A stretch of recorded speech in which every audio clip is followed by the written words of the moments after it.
My goodness, this installment is the hardest for me so far in our Top Tarot Trumps series, but I narrowed down my options here and I have now in my hands my top 5 Arcanum 2 picks ready, and so I am ready to share with you my my 5 most preferred priestesses and popesses.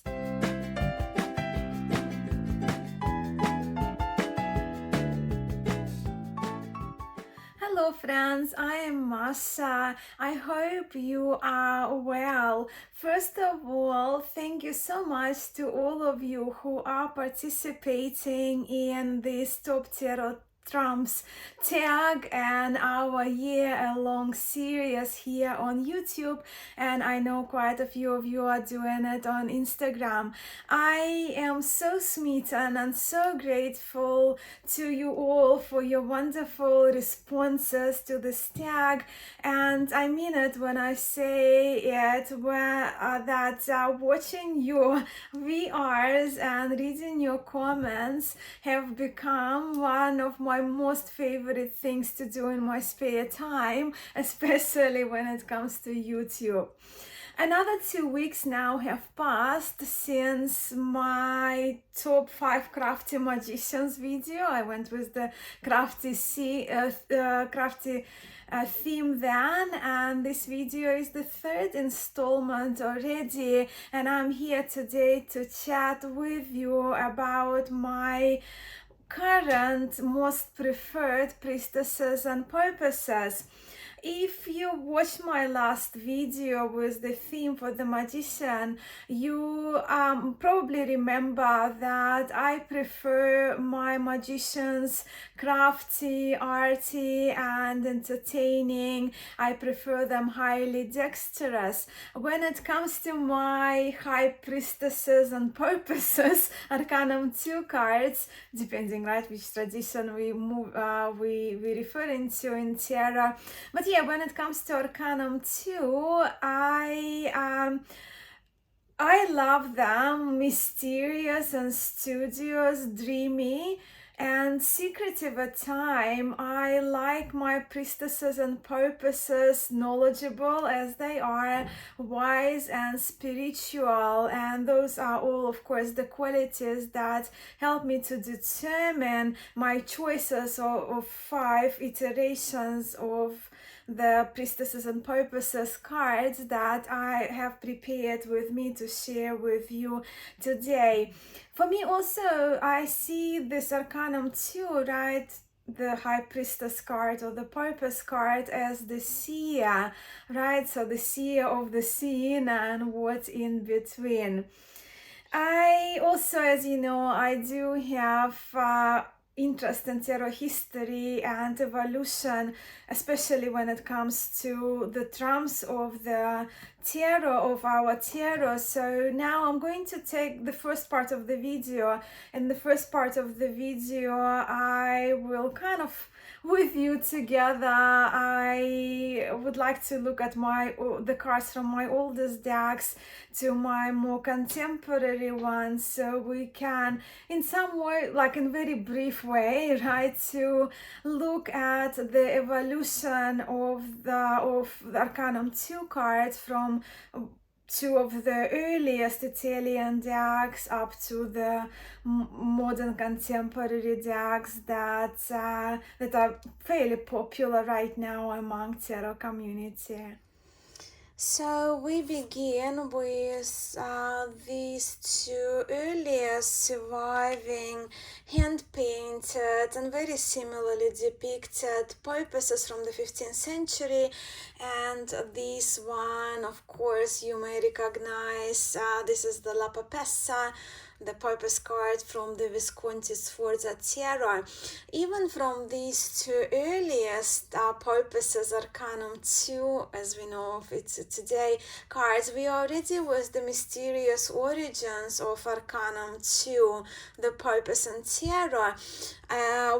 because of her depiction as the female pope. And we know in Roman Catholic Church there was no such a thing as a popess or a female pope, the role of a female pope. And not to digress much, but things may have been different if the pope as a female pope was such a thing in that tradition. But anyway, I guess it would be safe to say, given the times of the historic tarots, right, beginning from those early Italian decks, Marseille, Italian later decks, it would be safe to say that we can see purposes, we can associate them especially in historic tarots, we can associate them with the allegory of the church. So what we do see, and not to go into the details of the closing and the knots and things like that, but what we do see is the triple crown, right? The Pope's triple crown, known as the papal tiara, and we also see the Popess holding a cross in one of her hands with the book closed in the other. Of course, we will see representations with the book open a little bit later.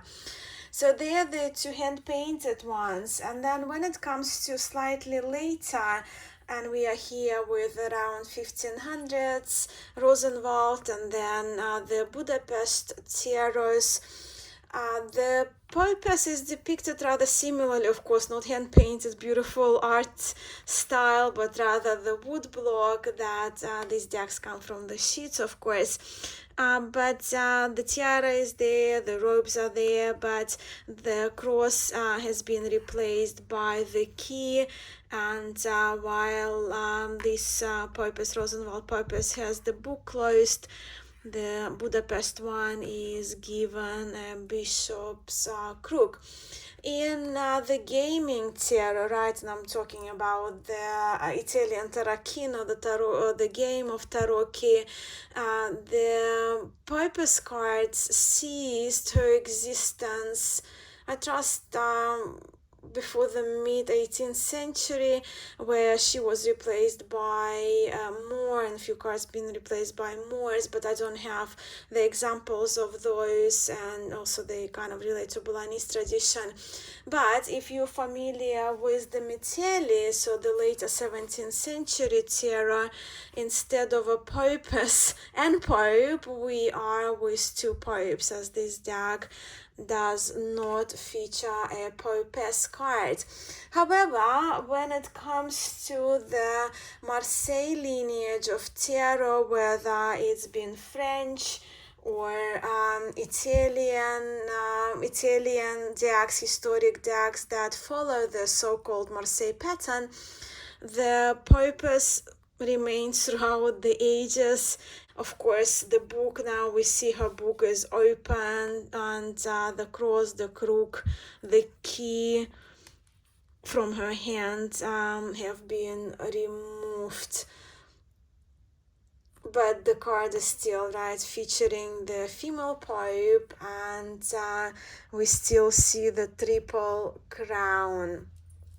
In later on, well, in Protestant Europe, however, those kind of references, Pope and Popesses, right, the references to them were neither thrilling nor accepted by the Protestants in some areas of Europe. And they didn't like to see popes and popesses featured in their decks. So what they did, they replaced the popess, and I'll talk to you of the pope about in the pope video, Arcanum 5, but in northern France, for example, the popess, the Arcanum 2, was replaced with goddess Junon, and when it comes to the Flemish decks, or decks from the Rouen Brussels pattern, what we are here with, instead of Popess, we are here with the Capitano Fracasse, captain, Spanish captain Fracasse, the a comedy figure that replaced the Popess in those areas of Europe. Then come late 1800s and the Popess makes her way back into Italian tarot decks, the ones that not necessarily follow Marseille tarot pattern.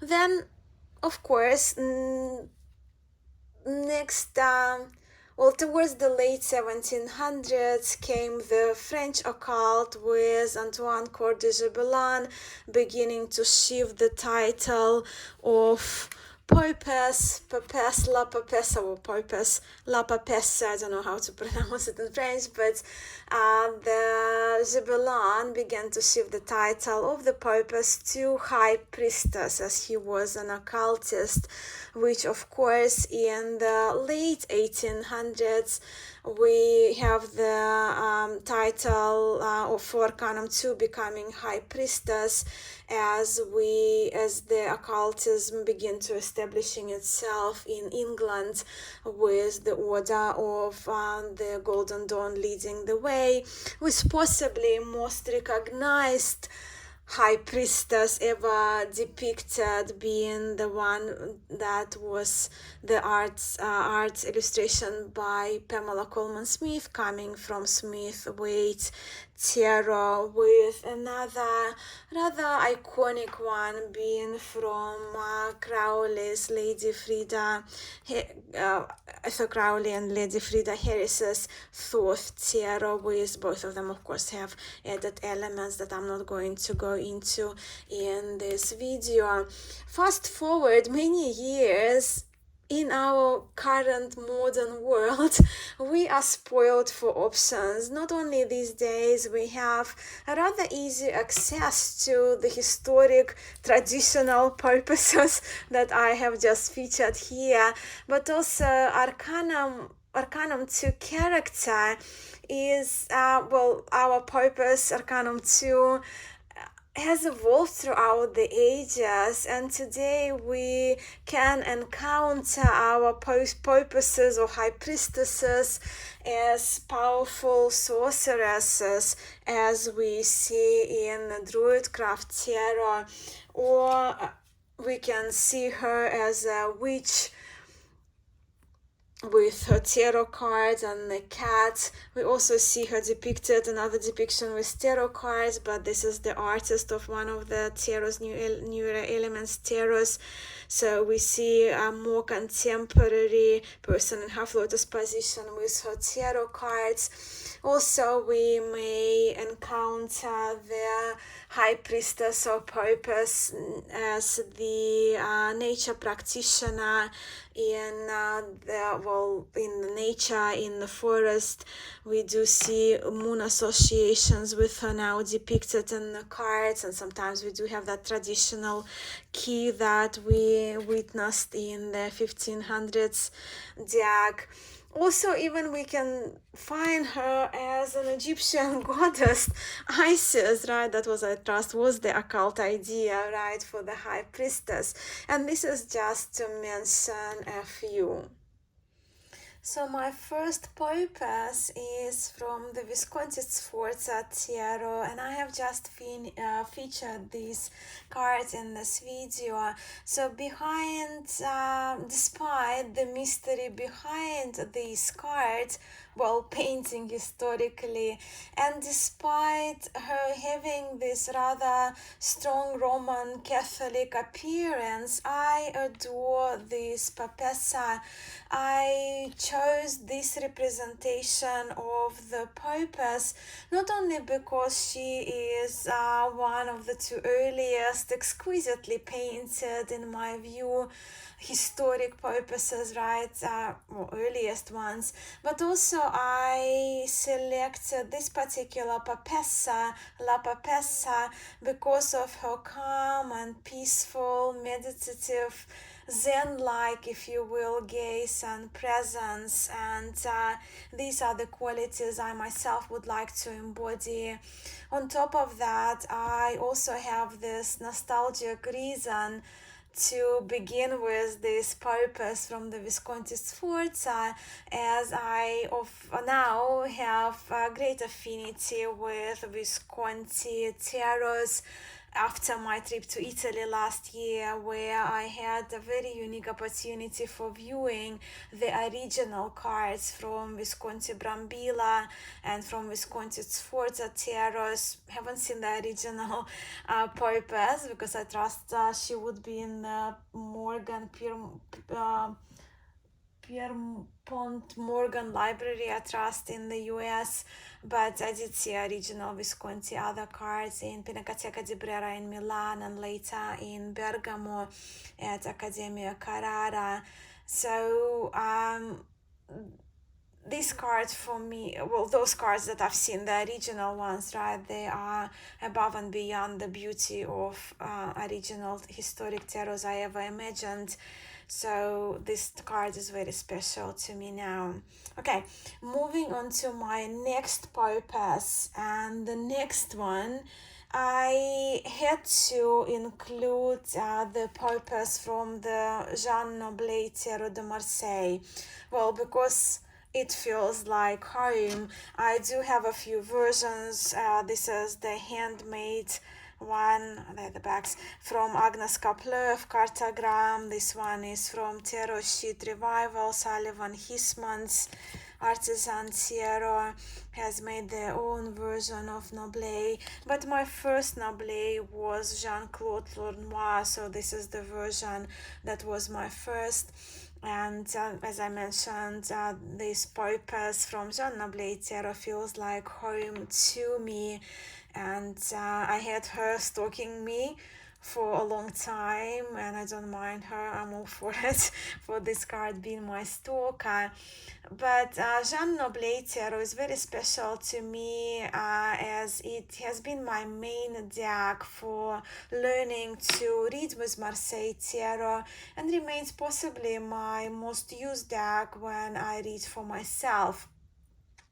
I do love that this Popess is covered with layers and layers of clothing, right? So she's hiding loads, and she has that book. So the book is open, so she's studious and knowledgeable, and with her facial expression as well, she is not giving much away. So I absolutely adore this Popess from Tarot de Marseille, still featuring the triple crown, which I really like, coming from the earliest decks.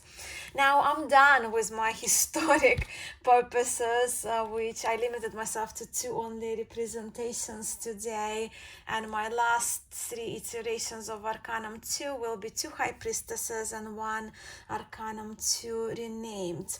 So let's go to my third, and this is, well, I have this deck in German, but it's kind of the same images, right, by US Games, published in English, Tarot of the Mystical Moment. So this High Priestess is from Tarot of the Mystical Moments by Catherine Wells Stein. I picked this particular card from this deck because firstly, art-wise, I'm a huge fan of Catherine Waldstein art in general. I even have a couple of notebooks featuring her mixed media digital art, and the artist, of course, she is a rare to me, digital artist, rare because I'm generally not a I do like some digital art, but very rare artist to me who I love. And from my knowledge, all of her images are created digitally, but I do love the works the works by Catherine Wildstein, and I can lose myself in the art that she creates as it mesmerizes me because of this image is good kind of representation of it, because of the surreal and dreamlike qualities of this artwork. So with my liking, as I mentioned, for the high priestesses to be mysterious and dreamlike in their depiction with much depth in their character, this particular high priestess is very much up my alley.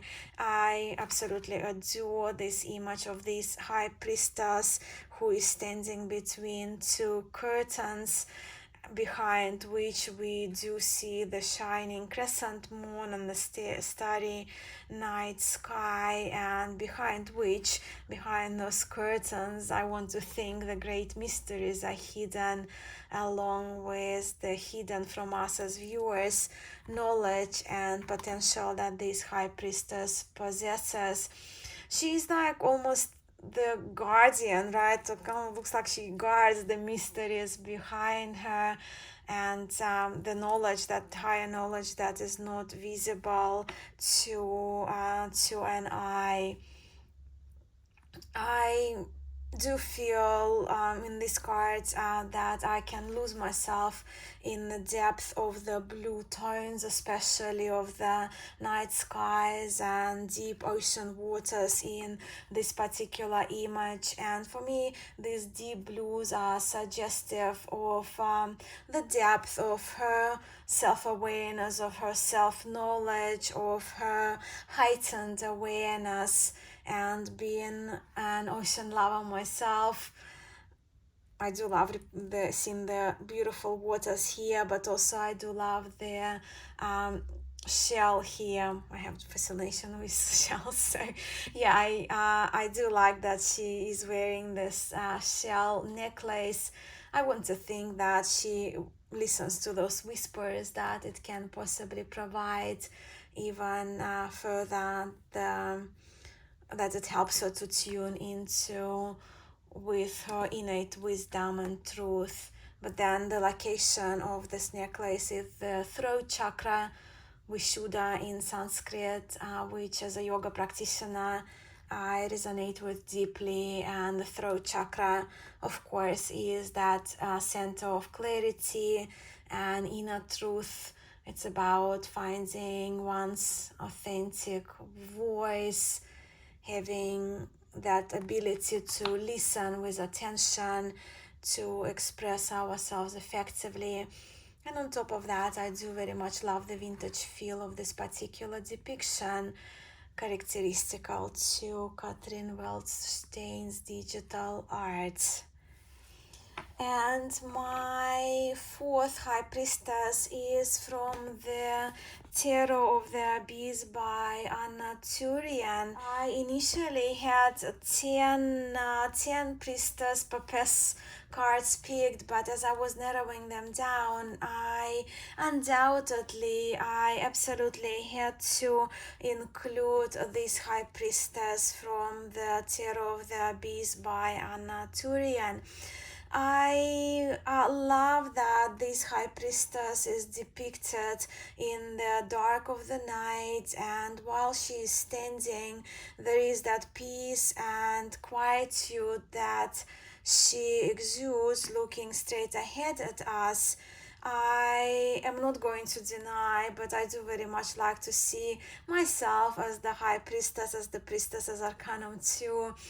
And I always welcome the crescent moon in the depiction here we do see crescent moon as the crown that this high priestess wears, indicating to me the subconscious along with her receptivity and contemplative qualities associated with the moon and the yin energy. The doorway behind her again suggests of that awareness, her knowledge of the unseen. And once again, with my spiritual practices of yoga and Zen, I very much welcome this yin-yang symbol that she is holding.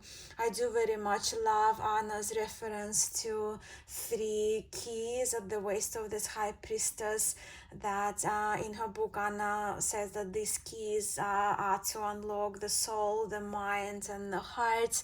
So I do like to see them, the physical, material, spiritual spiritual, because you remember the Popesses, right, that we had featuring triple crown. I also see it more like the mastery, right, of the body, heart and mind, physical, spiritual, physical, mental and spiritual, if you will. So yeah, I love this one of the newer decks to me, but I absolutely had to include it.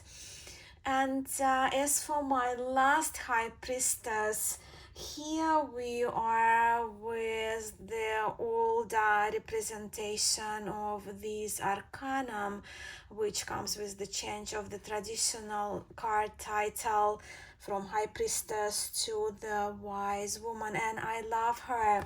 So this one, as many of you probably would have recognized, comes from the Forest of Enchantment Tarot, with the guidebook written by Linnea Withenstone, illustrated by Marilla Allwood. Yeah, so this particular depiction of the wise woman had me at her being depicted as the older woman, but also this card holds a special significance to me personally because of this very fruitful, thriving apple tree that this wise woman is sitting in front of. And this particular tree brought to me a memory from the past. Growing up, every summer I would spend with my grandfather in a little village where he had a small country house, and most afternoons I would find myself taking a book, calling my cat, and climbing an old but abandoned apple tree that we had on my grandfather's property. And my apple tree was, like you see, this one is not really tall, right? Mine wasn't either, like bigger branches, but it was a very easy climb, and I spent hours on the two solid branches with my cat, reading and pondering. And I do actually remember thinking of when I was on that tree, right? And I was only like a young girl, so well, I spent probably from the age of 6.5 to the age of 15, 16, right, every summer with my grandfather then. But I do remember thinking of being curious of where I would be when I'm older and whether the tree would still be there. So looking at this wise woman, I wonder if she actually grew up and grew older into the older age with this apple tree she's sitting peacefully by.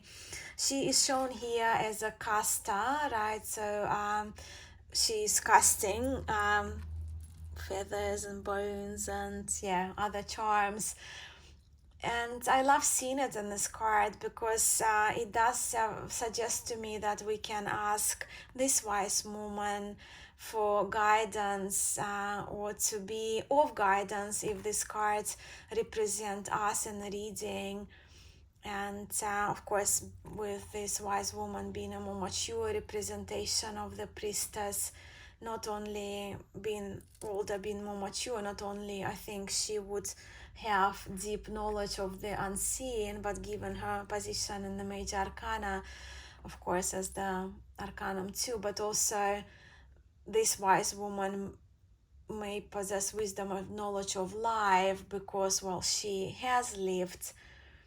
So these are the few reasons that because of which I chose to include this card as the last representation for my current most preferred purposes and priestesses category of those. And these are my selections for today, and I cannot wait to see and to hear about your most favorite Arcanum 2 cards. And I'm curious also whether you prefer them as purposes or high priestesses or renamed ones. So I'll be looking forward to watching your videos and to reading the comments and following, of course, your posts on Instagram. So please tag me just to make it easier for me and for everyone to find this tag, and also for me to be able to add, especially if you're doing your VRs, it will make it way easier if you tag Musings by Mascha, so I can add your videos to our playlist, which is growing, and it is so exciting to me and so humbling and such an honor that so many of you have jumped on this tag with me. My special gratitude goes, of course, to you, to all of you who are participating. But yes, everybody, thank you so much for watching. Until next time, I will be back, well, for this series in 2 weeks time with the 4th video, which will be the 3rd Trump, and hopefully I will be able to share with you 5 rather impressive empresses. But until then, I'm sending much love to you all. Thank you for being here. Until next time.